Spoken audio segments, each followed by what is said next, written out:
Like करें, उसके बाद सब्सक्राइब करें और बेल आइकन को दबाएं ताकि हमारे वीडियोस आप तक सबसे पहले पहुंचे। एक मर्तबा आकाए करीम सल्लल्लाहु अलैहि वसल्लम की बारगाह में एक मुसाफिर आया, एक साइल आया, और आने के बाद उसने कहा कि ए मोहम्मद, रूही फिदा सल्लल्लाहु अलैहि वसल्लम, ए मोहम्मद, मैं भूखा हूँ और मैं मुसाफिर हूँ और मैं ये चाहता हूँ कि आप मुझे खाना खिलाएं।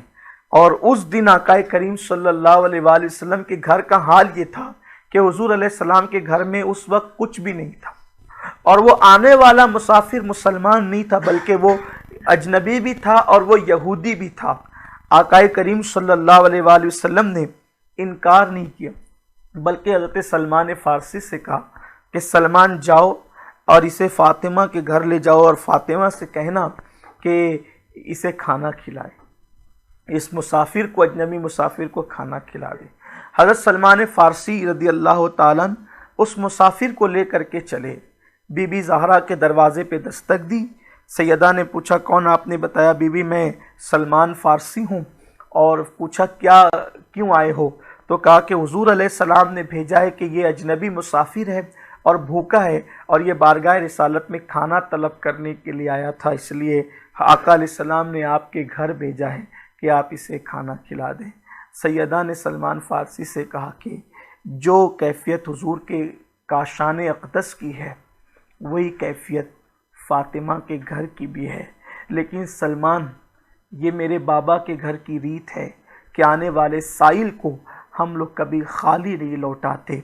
घर में कुछ है तो नहीं, एक काम करो, मेरी चादर ले जाओ और चादर ले जाकर उसे फ़रोख्त कर देना, बेच देना, और बेचने के बाद जो है उसी से इस मुसाफिर को खाना खिला देना। और उसके बाद जो है वो चादर ले करके चले और ले जाने के बाद शमऊन नाम बताया जाता है उस यहूदी के पास चादर ले करके, कई रिवायतें मिलती है लेकिन एक रिवायत ये है कि उसके पास चादर जब पहुंची तो वो चादर में भी कई पेवन लगे हुए थे, और सलमान फ़ारसी ने कहा कि ये चादर ख़रीद लो और इसके बस कितने पैसे दे सकते हो वो पैसे दे देना। तो उस वक्त शमऊन यहूदी ने पूछा कि ये फटी हुई और पेवन लगी हुई चादर की कीमत तो कुछ ज़्यादा नहीं होगी, लेकिन ये बताओ कि ये चादर किसकी है और क्यों बेची जा रही है? तो सलमान फ़ारसी ने कहा कि एक मुसाफिर अजनबी ये मेरे साथ है और ये बारगाह रिसालत में खाना खाने के लिए, खाना तलब करने के लिए आया था, और हमारे नबी के घर में बज़ाहिर इस वक्त तो इसको खिलाने के लिए कुछ नहीं है, तो मेरे आका ने अपनी बेटी के घर भेजा और शहज़ादी कौनैन के घर भी कुछ नहीं था। तो सैयदा ने कहा कि हमारी चादर फ़रोख्त कर दो और उसको बेच कर को खाना खिला दो। शमून यहूदी की आंख में आंसू आ गए। उसने पैसे निकाल कर कहा कि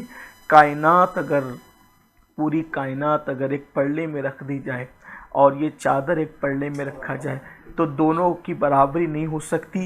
ये चादर भी ले जाएं और ये पैसे भी ले जाएं और इन पैसों से जो है वो इस मुसाफिर को खाना खिला दें। और उसके बाद कहा जाता है कि वो यहूदी भी कलमा पढ़ के मुसलमान हो गया। और जो साथ में मुसाफिर था, उस मुसाफिर ने पूछा कि वो खातून कौन थी जिसने अपनी चादर फ़रोख्त करने के लिए दे दी मेरे खाने की खातिर? तो उस वक्त सलमान फ़ारसी ने कहा वो हमारे नबी की बेटी सैयदा फ़ातिमा थी। तो उसने कहा मुझे भी कलमा पढ़ाकर इस्लाम में दाखिल कर लो, क्योंकि मैंने अपनी इल्हामी किताबों में नबी के घर वालों की शान सखावत इसी तरह पढ़ी है कि आखिरी नबी के घर वालों की शान सखावत यही होगी। वो भी कलमा पढ़ के मुसलमान हो गया।